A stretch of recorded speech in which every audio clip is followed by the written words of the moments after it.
Hello, this is the RPG Crawler, and welcome to my RPG News Roundup for February 3rd, 2024, where each week I take a look back at the weekend in tabletop, computer, and console role-playing game news and bring you the highlights.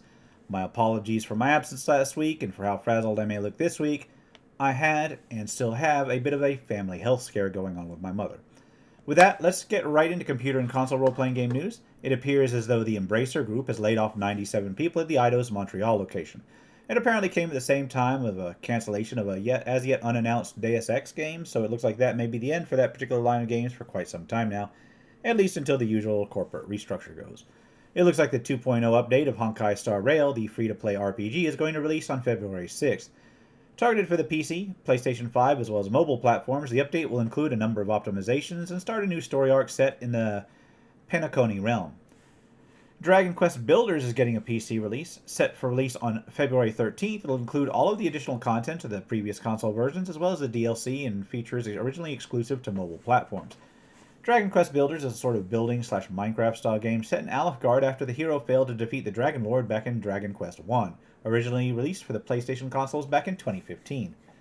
Spellforce Conquest of Ao is getting a new DLC on February 13th. Called Demon Scourge, the expansion will include a new mage class, the Demonologist, with its own set of spells and mechanics. It'll feature trolls as a new faction, as well as demon lords that establish their domains to extract the life force of the land.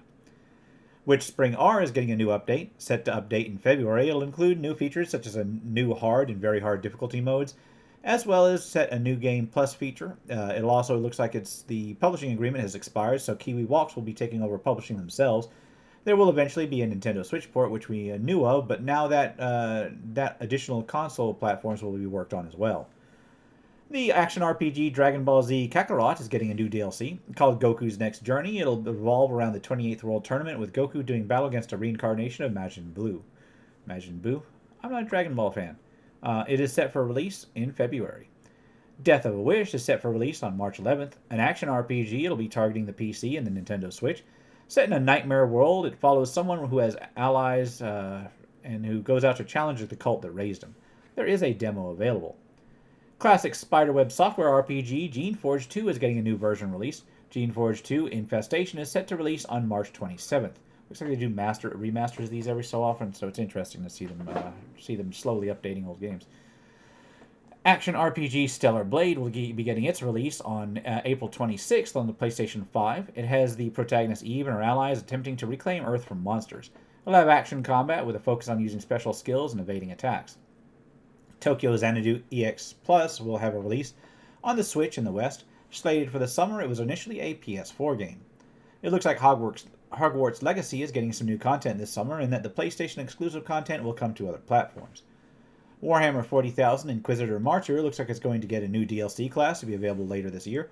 The Hierophant will be able to call acolytes to help them in battle. It looks like a seasonal journey mode was made available for the PC version, with console versions to be released later. It will be a free feature that allows previously released seasons content to be available at the same time for all players. It looks like a Goblin Stone has a release window set during the first quarter of 2024. Slated for release on the PC, it'll be a turn-based tactical RPG that sees goblins driven to the verge of extinction, and you assemble a group of goblins to face off against humans, elves, and dwarves for their survival.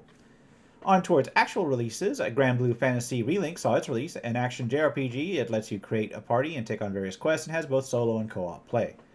Then Persona 3 Reload hit the PC. It is a reimagining of Persona 3 with updated graphics and gameplay. Next, King is a puzzle-based strategy turn-based RPG where you arrive in a world you haven't seen before and strive to obtain 8 cores to make your wishes come true. Dungeon Legends 2, Tale of Light and Shadow, is an old-school RPG dungeon crawler with a modern look. It includes AI-supported dialogues with NPCs, grid-based movement with riddles and puzzles, and much more. Glory's Fools is a retro RPG set in ancient Greece. On your path to become a legend, there is a true monster god roaming the land called Medusa, so you set out to explore dungeons, deal with various enemies, and more. And with that, we'll move on to tabletop role-playing game news. There is a reason why I don't generally cover rumors, despite how many more clicks that would get me, and it seems that was well-founded this week, aside from the fact that I really couldn't because I was helping my folks. As news went out that Tencent was going to try to acquire the D&D license. In truth, it's simply looking to license the adaptation rights for electronic games using that IP, as many companies no doubt are, which is way more in line with their business model, and I have no idea why the rumor said that ran so rampant that they were going to just buy a D&D outright. I mean, why? Hasbro has confirmed they are not looking to sell the D&D IP, although I also take that with a grain of salt, corporations being corporations. It looks like Paizo has unveiled some releases for this year. They will be released during the 2024 Gen Con and include Pathfinder Player Core 2, the Curtain Call Adventure Path, and the Starfinder 2nd Edition playtest. The Pathfinder Player Core tool will include new options for players, including remasters of 8 classes and more than 40 additional archetypes, additional options for ancestries, feats, spells, alchemical items, and more. The Curtain Call Adventure Path will be a 3-part monthly series of connected adventures that will take characters from level 11 to 20. It's rare to find really high-level adventure paths. Anyway, when the Starfinder playtests rulebook, it'll look to use the same rule engines as the Pathfinder 2nd Edition game and adapt it with new classes, ancestries, and so forth. Then, it looks like Cubicle 7 has opened physical pre-orders for Warhammer Fantasy Roleplay Tribes and Tribulations. It is going to be a sourcebook of information about orcs, goblins, and other such creatures. It currently has a PDF available on DriveThruRPG. The Dragonbane Bestiary has a release date announced, looking to come out on February 24th, 2024. It'll include a number of creatures for the Dragonbane role-playing game and be available in both PDF and physical versions. Then it looks like Pendragon 6th Edition will be getting a release date in April. The first of the 3 core rulebooks with the Player's Handbook, it'll be hitting in April, while the Game Master's Handbook and Noble's Handbook will be coming later on. It'll also have an updated version of the Grey Knight available as well. I'm not sure what to think about this. I was going to do a review of Pendragon 5.2, the last one that Greg Stafford actually worked on, and I found it hard to review what I consider a masterpiece, so I don't know where they're going with this. And the fact that they've split it into like multiple different books at this point, looks like a little bit of a money pull, but hey, there is that. With that, we're going to move into minor PDF releases. The Valar Company has a number of entries into the Latora series designed for 3.x compatible games. There is the Unfinished Cathedral Adventure, available in English and Italian, as many of their offerings are. They also have the Perfumer of the Old Town, which deals with something sinister hanging in the air about a young woman who is making new perfumes. Finally, Alberver's Redemption deals with exploring remote corners and ancient ruins. Mountain Land Games has Under the Indigo Moon, a 5th edition one-shot adventure, although it also has stats for Pathfinder 2nd, D20, and Pathfinder 1st edition, as well as Shadow Dark systems. It deals with an area where a baron wishes to expand farmland while a local circle of druids wishes to prevent destruction of their shrine. SideQuest issue 30 is the latest entry in a monthly games magazine. This one includes material for 5th edition Pathfinder 2nd edition and focuses on a court of a snowstorm queen fae, Krulova the Queen of Morning, an archfey of the Winter Court, an iconic half-elf warlock, and the Conclave of the Dread Hunt. Samurai Sheepdog has Names Games February 2023 collection. It includes a collection of Pathfinder 2nd edition and general Pathfinder content from February of last year. Orphan Bookworm Productions has a few offerings. First, there is Speak with Animals, Animal Companions 2 for Pathfinder 1st edition. It offers various new animals and creatures to create animal companions, as well as rules for various characters. Then Read Magic, the compilation, is available for 5th edition. It offers spell lists for all of the first-party spellcasting classes that take spells from other systems and converts them for use with 5th edition. The Temple of Grimbog is available in print and is an adventure set in the world of Galahedra. It has you discovering that a powerful and sacred relic of the Ember clan has been stolen, and the group has asked for aid in recovering it. Shibola Designs has a couple of 5th edition offerings. A Bad Beginning is a short one-session adventure suited for level 1 characters. It can be used as a prologue for the campaign What the Tide Brings. They also have Adventure's Guide in Artale, which gives a description of a coastal town featuring as the main city of the campaign What the Tide Brings, including the law and order, local flora and fauna, various buildings, locations, rumors, black market information, and more. Evil Green Games has Farewell Old Friend for 5th edition. This is a non-standard one-shot adventure designed to be played in honor of an actual player who has died, not a character. It is a story-based style of scenario meant to be a way of offering a sense of closure to a gaming group. The Dreaded Ruins of Mabala is a 5th edition adventure for 4th to 6th level characters, featuring a ruined city upon a large plateau. The party finds themselves there and must use their wits to survive the creatures that live there. Shadow of the Blighted Sun features a subterranean area after a cataclysm, and it introduces 8 locations and environments, 6 deities, rules for poison, radiance of the Blighted Sun, a couple player ancestries, some feats, magic items, gear, shadow monsters, and a number of adventure hooks, and so on. Bent Goblin Press has a few 5th edition offerings. There's a release from the OGL Vault, which is a low-level adventure where the characters decide the fate of the city of Pentei. Then it includes a gazetteer of the city, various NPCs, adventure hooks, a guide to Vatsier Manor, a city adventure, a guidance for heist adventures, location-based adventure, new magic items, and more. They also have the gazetteer and the guide to the manor available as separate standalone products if you just want that material. MT Black has Old Town Saga available in print, detailing the grimy heart of Iskander. It has the adventurers facing off of it against a notorious yet elusive criminal and a game of wits through alleys dealing with locals and fighting strange monstrosities. It is suited for 1st to 4th level characters. The Grasp of Death is a 15th level 5th edition module from Darkthen Publishing. Aside from the adventure, it includes a Death Knight subclass for paladins and some undead-themed magic items.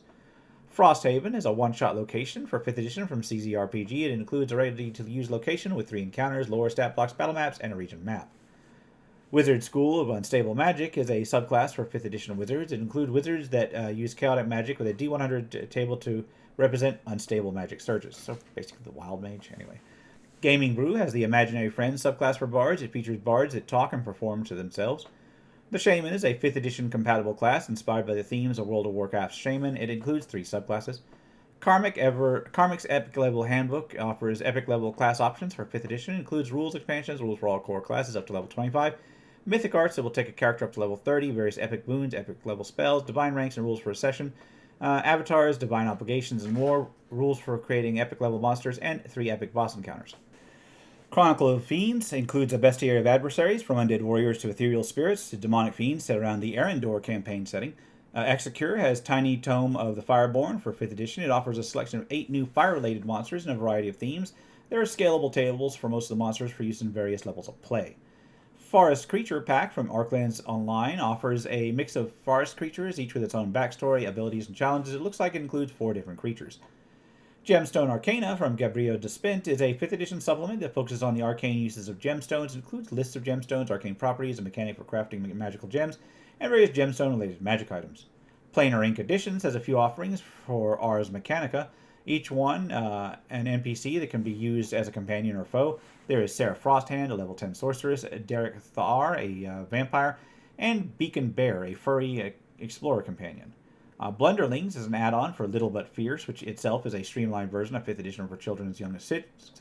With this add-on, it offers a new content designed to help players create heroes who are not traditional good guys, but rather slightly foolish lackeys of a baddie. D12 Monthly, issue 32, offers a variety of material for old school essentials and similar OSR systems. This issue focuses on classes, offering multi-class options, an adaptation of 2nd edition kits to OSE, and more. When Death Came to Elderhaven is available in system neutral, Dragonbane, and Shadowdark versions. It is focused around a village in an ancient forest where an ominous darkness has befallen the hamlet. A malevolent curse has gripped the area, transforming its inhabitants into undead abominations. Letters from the Dark, Volume 2, Slayer's Moon, is an offering for Shadowdark. The supplement includes a hex crawl inspired by Romanian folklore, a new dungeon caught between a quarrel between a lich and a vampire, a new martial class, new priest options and witch spells, and a fortune system that uses a deck of playing cards as well as new monsters. Hallowfell Vaulted Relics is a Shadowdark offering that includes 120 plus magic items and artifacts to be found or looted within the Hallowfell campaign setting. Some of them can be used for other campaign settings, but it will be need a little tweaking if some of them do. Then there's Shadowdark Necronomicon, A Taste for Blood, is a supplement about undead for Shadowdark that includes an origin story of the first lich, the first vampire, 2 playable character classes, new necromancy spells, new magic items, and new monsters. Twisted Tales, Issue 2, is a Shadowdark zine with various creatures, characters, and regions. This includes a Deadly Thieves Guild, the lands of Vardenfall, and 6 new creatures, 4 new relics, and a Blade class. Deadly Chaotic Corruptions is a DCC zine available in print. It offers expansion on the corruption tables from the game's core rules, with new tables and inspirations. Troll Games has Marmorial Tomb campaign starter, created by Ernest G. Gygax and Benoit Poir. For 1st edition, it includes the main tomb module, various appendices, a wilderness and underworld area. A Grave Matter is a level 1 adventure for the Beckme and similar style systems. It deals with a murder in a graveyard and will be the first adventure in the Feylost campaign path. Swan Castle is a multiverse style RPG setting for old school essentials. It deals with a city hovering within the sky at the intersection of 100 different worlds. It includes an overview of the castle, the queen and her ministers, tables for encounters, rumors, items, overviews of 8 worlds that can be visited, etc. Wilderness Regions number 20, Whirlpools, another entry into that series of terrain-based offerings for Knave 2nd edition and similar OSR systems. This one covers the underwater region. Home Reforged is a dwarf-themed OSR setting and rule set combined with a ready-to-play rule set, 6 unique classes, settlement building rules, dwarf clans and heirloom items, exploration rules, creatures, and 2 ready-made adventures. Looks like Is it like Dwarf Fortress, the game? Anyway, Dwarf Fortress, the tabletop role-playing game. That'd be neat. Anyway, Grave of the Kraken is an adventure book utilizing the NAT system. It covers a world recovering from a wizard's war where you must broker peace between two cities. The Warlock Returns, issue 11 for Advanced Fighting Fantasy, is a magazine with new material, including new Denizens of the Pit, lore on Lunara, a graphic comic, articles with rumors and plot hooks, a solo game, some different takes on grappling, and more. Whispers of a Ruined Tower is a Dragonbane supplement, this one an adventure module where a winding road runs through a misty vale near to an abandoned, dilapidated tower. The Lantern issue 3 is a 4 Against Darkness zine. This one offers a few new adventures, a new house rule on holy symbols, a new monster, and notes on using pre-generated maps. The Dome of Constellation is a mouse-rated adventure designed as an introductory scenario that can be placed in any rural settlement. Warlock, Leaf, Pipe, and Stone is available in print and offers a guide to Fesselmark's dwarves, elves, and halflings. It includes encounter tables of various heroes, villains, and mysterious figures. Knocker's Manual is a denizen archetype for Fate of the Norns Ragnarok. It includes everything you need to make a dweller of that archetype. Elf King, the Prince of Ore, is an Elf King saga that can be played solo. It is a full-length scenario book with rules modified for solo play. It does require the main core book to play. Spellscorched, Ebic's Veil Secrets is a series of adventures set around a small village with a dark past designed for the Spellscorched system, but generally adaptable to fantasy gothic horror settings and systems. Spiritfall is a solo RPG inspired by Studio Ghibli films, Final Fantasy, and The Legend of Zelda, and offers a new dice system, spellcasting system, mechanics, and a character arc system. Apocalypse Keys, Doomsday Delights is an expansion for Apocalypse Keys. It offers 3 new branches, 2 new factions, 2 Arbingers, 3 playbooks, and a complete mystery. Shadows of the Sacred Hills is a Weird West adventure for Savage Worlds. It happens in the one-horse town of Blackwood Gulch, where the posse has been summoned to assist in an otherworldly investigation. Dead End, No Good Deed is another Savage Worlds adventure. This one an episode of the Living Dead campaign. It is a plot-pointing campaign that takes your characters through the first year of a zombie apocalypse, and this is just one of those episodes. Simple Apocalypse is a system powered by the Simple Sixes Revised Edition. It is a game of survival in a post-apocalyptic future world where you play either as a human descended from the people who managed to make it into the underground fallout shelters, or as a humanoid whose genetic makeup allows them to blend with existing animals. There's also Simple Bestiary, a collection of creatures, both mythological and legendary, that can be used with any Simple Sixes revised setting.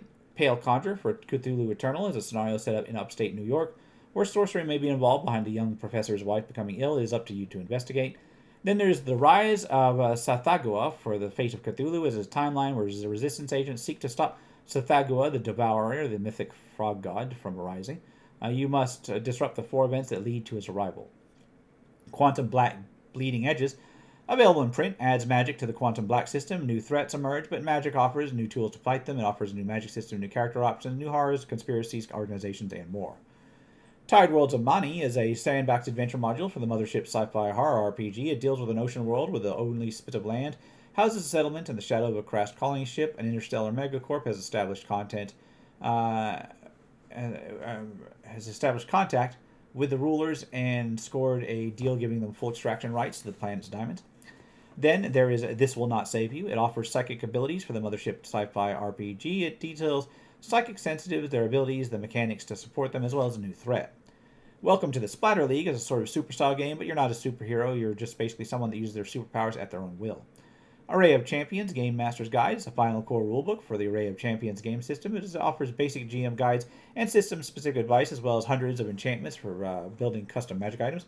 Finally, there is Dog, the RPG. It has all the rules, adventures, and related articles and supplement material that have appeared over the years and compiled it into a proper RPG where you play a dog. With that, we'll take a look at crowdfunding campaigns. Remember that contributing to crowdfunding campaigns should be done only at your own risk. Doing so is no guarantee of the receipt of a product. Mentioned here is not an endorsement, but is for informational purposes only. Also note that apparently Zine Quest is in full swing again, so while I will cover a large number of quick zine offerings, many will also fall through the cracks. It looks like the computer RPG campaign caught my eye. Co-Ridden will be a shape-shifting action RPG where you transform into creatures you defeat. It'll have solo and co-op play with a hack and slash focus, I guess. There is a demo available. Over on Backer Kit, going into tabletop gaming, there is Purple Planet multi-publisher DCC Horde. It'll be 8 Purple Planet projects for Dungeon Crawl Classics, each from a different publisher. It offers bonuses for pledging to multiples of them. Rughalt's Lost Stories will be a collection of 3 adventures for 5th edition and Pathfinder 2nd edition. These new adventures will have both PDF and print versions, as well as virtual tabletop materials. Dragons Under the Mountain Monsters in Iverglendar will be a 5th edition compatible adventure for the Terramir campaign setting for characters with levels 1 to 2. It'll also include a fantasy comic. The Vanishing of Elise Lipska will be a 5th edition one-shot adventure. It'll focus on investigation and deal with a perilous forest and one of many children who have disappeared near it. Rogue's Gambit, The Knight of the Crimson Veil, will be a 5th edition adventure where a city hangs in the balance. Looks like there'll be a heist-focused adventure. The Forgotten House will be a horrifying, adaptable adventure for 5th edition. It has the players stumbling upon a seemingly abandoned mansion in a forgotten hill. Once they enter, the only escape is to confront the horrors within. D'Artagnan's Lycanthrope Survival Guide. It looks to be a supplement for 5th edition and Pathfinder 2nd edition focused on lycanthropes. It'll include new lore, rules to run were-creatures, revised stat blocks in the were-beast class. I could have sworn that I've already covered this. Oh well. Monster Tactics, Guardian of Winter will be a one-shot 5th edition adventure designed for 5th level. It has the party going to a frozen valley, moving through skill checks towards a secret lair entrance with a puzzle and various guardian creatures. The Jade Leaf Jungle is set to be a 5th edition adventure starting at level 5 and running through level 8. It will take adventures through a jungle and into a temple and include 14 new stat blocks over a variety of enemies, as well as a mega dungeon finale. Veil of the Eternal Light looks to be a campaign for 5th edition as well as a Mythcraft tome suited for gothic horror and vampire hunting style play. It'll include a 3-book series with a gothic horror campaign setting 13 new subclasses, a dozen artifacts to level up with the party, boss monsters, lineages, backgrounds, feats, professions, 75 plus new creatures, 50 plus new items, 60 plus new spells with a fear and sanity system as well. And it seems the time for horror-based adventures, since there will also be Land of Vampires slipping into Shadow. It's to be a one-on-one 5th edition campaign that will take characters up to level 10. Set around the idea of a vampire hunt, a lone PC and their solo companion will deal with a suspicious faith, terrorized town people, hidden monsters, and haunted forests. One for Sorrow is to be a 5th edition campaign, usually with an eldritch theme, set around an ancient forest, and the settlement of Thornborough. It explores the rise of a malignant AI in a fantasy setting.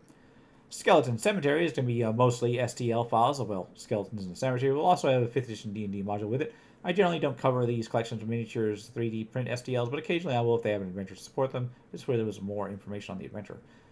Shrinebearer is to be a 5th edition D&D class based on Japanese lore. It consists of a shrine bearer who is connected to a kami and is a living shrine which can allow them to evoke the power of the kami in battle. Advanced Attunement looks to overhaul the magic item attunement rules for 5th edition that are desperately in need of overhauling. It will offer optional mechanics for all levels of magic items, hooks for different items, and more. Pulp Heroes is to be a zine with campaign options for sword and sorcery style DCC campaigns inspired by such works as Longmar, the Old Appendix N series of stories, and so on. The Elixir of Cosmodes will be an adventure for DCC RPG and zine style format. It'll be a level 1 city-themed weird fantasy adventure where the party discovers a merchant district's townfolk have been turned into motionless automatons. Goblins will be a zine that presents goblin classes for the DCC RPG. It'll include a goblin, hobgoblin, and a bugbear class. A Life Path looks to be a Shadow Dark supplement that offers a choice-driven dice rolling approach to find additional boons and banes to characters and further flesh them out. It looks like there will also be a few stretch goals also for Shadow Dark. Philip Reed has Deck of Old School Encounters Set 2. It's to be a set of 72 more Encounters cards for use with fantasy RPGs, either alone or with Set 1 and having an OSR feel. Old School and Cool Volume 5 will be a zine for Old School Essentials that is set to honor the 50th anniversary of D&D at large. Probably a better job than actual D&D is doing. Anyway, it'll set the party in the middle of a siege on some serious keep and will include heroic characters amongst sieges, mass combat, and tactical warfare. Secret Vaults of the Windswept Island will be an adventure for Old School Essentials for characters levels 1 to 3, a classic fantasy horror adventure. It'll work to ensure that death, while assured, won't be the end of character. Lair of the Boglich will be an OSR micro-adventure zine for level 1st characters. It'll feature a lair within a swamp along with adventure hooks, encounters, maps, etc. Yggdrasil Magazine will be a quarterly print magazine for the Torchbearer role-playing game. It looks like it'll be collect art, fiction, opinion pieces, and game content for the Torchbearer RPG and be available exclusively in print. Overwar will be another offering from Black Oath Entertainment. I've got a backlog of their stuff to look at. It all looks so good. Anyway, it'll be a solo/co-op/GM-led option strategy tabletop role-playing game. Set to be a gothic fantasy strategy RPG inspired by classic JRPG console games as well as the OSR. It covers armies of the Overnight who have descended from their floating islands to ravage the countryside, and you, a person of some minor authority, mean to help drive them back. Knight 2nd Edition looks to be a revision of rules-light storytelling and role-playing game inspired by Welsh myths and Once and Future King and other tales of chivalry. It'll let you play a knight of various sorts, but with their own dreams and ambitions. The Abbott Trilogy looks to be a system-agnostic zine trilogy with an old-school feel. Each one will be a different adventure. There's Abbott's Moor, Bitter Peak, and Steel Hollow. They may be run in any tabletop role-playing game designed for ease of use and to ensure weird and wonderful expeditions. Heroes, FOE, looks to be a comparative D6 tabletop role-playing game set in a world where steampunk meets high fantasy. It is meant to be relatively realistic while also simplified. There is an attempt to design it for continual expansion to add new lands and so forth. Serafina RPG looks to be a game world created from scratch and distilled into one book. It'll include the game and the world itself with a new standalone rule sets, races, archetypes, and there are hopes to expand it into an online platform as well. Now, I don't usually cover these, but Hollow Dungeons has a set of dungeon cards for any tabletop role-playing game. It includes a collection of 55 dungeon maps and designed with a hand-drawn dark dungeon feel. Draconia will be just a fantasy RPG and available in both English and Italian, done in an old-school style, where you play adventurers in search of an ancient power that's been lost in a land torn between two dragons. 8-Bit Theater Tabletop RPG, oh my god, it's been forever since I've read that. Anyway, it looks to have you play the Light Warriors, which are legally distinct from a group of legendary heroes foretold to save the world from great evil. It'll be based on the Lumen 2.0 rules. Tiny Fables will be an adventure collection for Mouse Rider, inspired by folklore and fairy tales, and include 5 adventure sites, an overworld hex map, Thimblewood Village, 40-plus creatures, 70-plus items, spells, treasure, and conditions, etc. Guillotine, Crown of Blood, looks to fund a gothic fantasy RPG based on a Power by the Apocalypse hack. It'll feature a setting where a monarchical crown uses a populace for whatever it wants, and you play a revolutionary. Toku Legends looks to be a zine supplement based on Henson-style heroes, where your group is given to morphing devices to fight evil. Gas will be a mothership one-shot scenario where you're seeking to escape a major gas leak within a prison. Assignment number 126, The Great Memorial, is a scenario for Candela Obscura. It takes place in the city of New Fair, where a veteran is murdered by his wife during Memorial Week. Sentai and Sensibility looks to be a mishmash of Power Ranger-style tokusatsu stuff with Regency-era romance novels. You play Gentry in the British Regency, where odd kaiju begin to appear, and you begin to take a moment from your country parties and social dances to face off against them inside your giant mecha. Infect Dead looks to be a post-apocalyptic tabletop role-playing game featuring an all-new system. Set 2 years after an outbreak of a deadly virus, you and a number of friends venture into the desolation and try to survive the zombie apocalypse. 30 Horrors, a mothership-compatible bestiary, will be a collection of creatures for the sci-fi RPG mothership set up in zine format. It'll, of course, have the creatures with their visual stats, a description, and some background. Ganymede Outriders looks to be a tabletop role-playing game of buggies and peril, set beyond the domed settlements of Ganymede out in the frost. It is a dangerous and lawless place inhabited by gangs, dissidents, and separatists. The Ganymede Outriders fix, retrieve, solve, deliver, transport other things through the frost using delivery pods. Finally, there is BESM Retro 2nd Edition. Big Eye, Small Mouth is a reprint of the multi-genre anime role-playing game 2nd Edition from Discami Publishing. It looks like they'll also be funding some expansions for the 4th edition. And on that note, I'm going to wrap things up here. I'm not even sure if I'm going to edit this. We'll see. This has been the RPG Crawler with my RPG News Roundup for the February 3rd, 2024. Thank you for your patience regarding last week's events. As always, links will be below. If you like what you're seeing, remember to leave a like, comment, your feedback, and subscribe for more RPG content. Until next time, take care and goodbye. And if you are still watching, I would like to take the opportunity to thank my supporters, the top tiers of which are listed on the screen, without whose support I would not have been able to offer the variety of content that I have on this channel throughout the years. If you're feeling particularly generous and would like to join them, you can support the channel. There are a variety of options to do so. I have a Patreon, a Subscribe Star, as well as channel memberships enabled. If you are not in a position to contribute, simply leaving a like, a comment, or sharing my videos are all wonderful ways to help the channel grow without spending a dime, and are all greatly appreciated.